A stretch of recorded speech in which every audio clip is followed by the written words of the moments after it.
Thank you. Alex Calabrese, MLSsoccer.com coach. New signing finally official now, Andre Franco. I know he has some familiarity with Felipe before from Sporting, but first thing I just want to ask, tell me about the process of finding him and settling upon him as the guy to come in for the rest of the season. Yeah, it's interesting because, this is a player that contacted us. And, through a connection with Philippe, you can reach out to him and said, hey, I'd love to come to MLS. I'd love to come to Chicago. I see what you guys are doing. I see the direction the club is headed. I'd love to be part of it. And for us, it's not easy to get a player from Porto, especially under the conditions that we did. So we're excited about it. We have a loan period for the rest of the season, and a good opportunity for him to get acclimated and see what he can do in Major League Soccer. He's a very technical player, smart soccer player, and we think he can help this group. So he's coming in here without a preseason with the team. He's only going to have 8 or 9 games in the regular season to maybe prove why he should make this permanent. What are your expectations for him and what role he's going to play with this team down the stretch? Yeah, I think we have to take it one day at a time. We know, that he did miss preseason. The good thing is there's the Club World Cup. I had a couple weeks off after that and then ramped it up again. So it will take him a while, but for us, it's an option for us, and it's always good to have options, especially in midfield, playing with 3 midfielders. We'll see how it goes. Joe Chaz on Tap Sportsnet. Thanks for the time, Greg. I'm curious, this now being the third signing from Portugal, how has it been having someone in your staff like Philippe to rely on when it comes to not only evaluating this talent, but helping onboard them once they get here? That's important. I think the most important thing is having worked with the player, because you can watch them on video, but when you work with them, you really understand how they take information in, how they learn, how they're able to apply information you're given, how they training habits, their lifestyle off the field. So all those things are really important and sometimes can make or break whether a player is successful or not. And to have that inside information is critical. And with Franco now, Tim Hotze, Minaret 97, with Franco now official, there's 1 week left in the transfer window. I asked last week about the thought process of going to a third DP, model or sticking with 2 U22s. You mentioned the GAM that the team gets if they stick with the 2 U22s, but that expires at the end of the year. Are you still trying to make additional moves, and are you concerned that then that GAM would kind of be left on the table to whether if you stick on the current path? Yeah, it won't be left on the table. We'll have ways to use it. So we're not so concerned with that. We do expect there to be, other moves, and that will be upcoming. Obviously, we have a time frame on it, right? So we know that, you'll know in due time. Thank you. Now we'll take a couple questions from Zoom. We'll start with Omar Ramos from Univision Radio.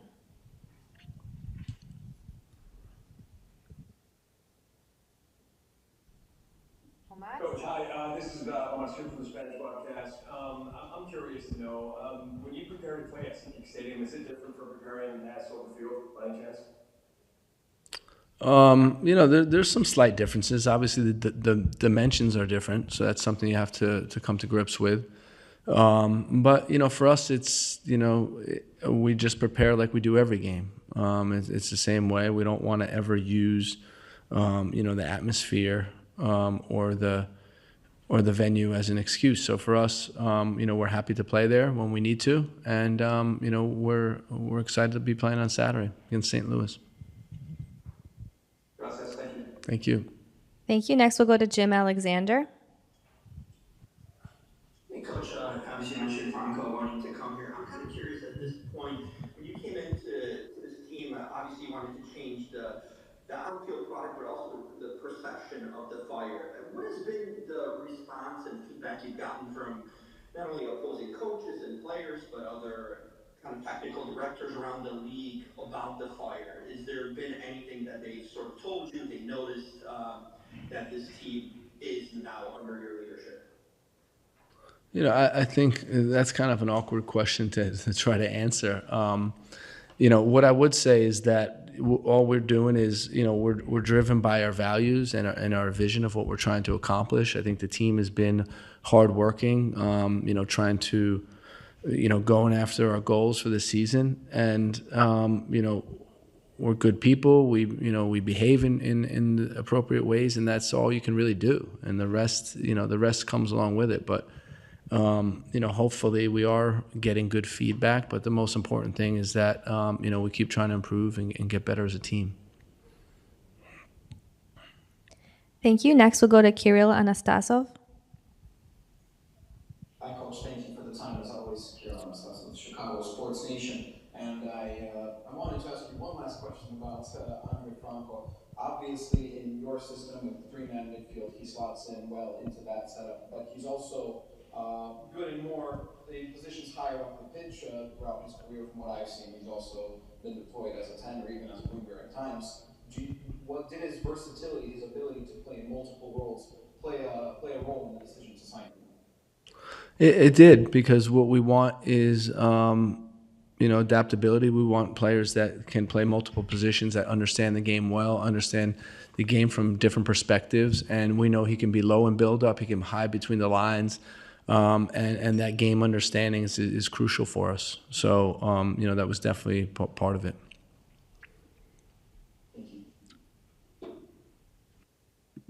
Hey, Greg, wanted to ask you about Saturday's game against St. Louis. They're a team that likes to attack, especially through Joao Klaus in the striker spot. What are some expectations for what they're going to be bringing against you guys on Saturday? I think the most important thing is how we approach the game. It is a good team. St. Louis, they have some very good pieces.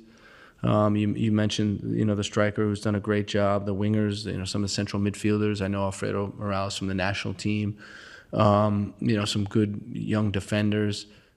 I think one of the best goalies, if not the best goalie in the league. So, it's a strong team. And, I think it's been a disjointed season for them so far.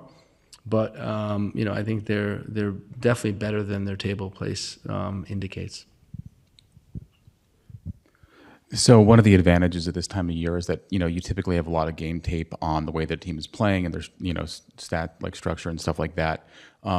St. Louis has continued to add pieces like Fayu Fall came in last match, I think second most expensive signing in their team's history. And Edward Lovin, who's kind of a really important piece, has been out, for long stretches for personal reasons. Does that make it more challenging when talking to players, breaking down assignments and stuff like that, just with the team potentially playing different ways based on who's available?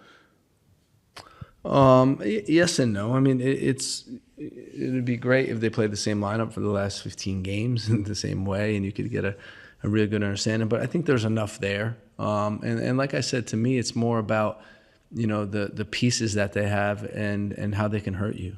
Klaus is very good in and around the penalty box. Hartle, as you mentioned, top player. Lovin, also excellent player. So they have pieces. The new boy on the right, Sang Bin, is outstanding player. So they have quality, and for us, it's respecting that quality and being really focused on our game, and we're gonna have to be, to win it. Coach, as you know, growing up in the United States, Chicago and St. Louis are two cities that don't like each other. For the fans, this is a pretty important game. They see St. Louis as one of the main rivals. Is that something you've thought about at all, even though most of these guys are new to Chicago?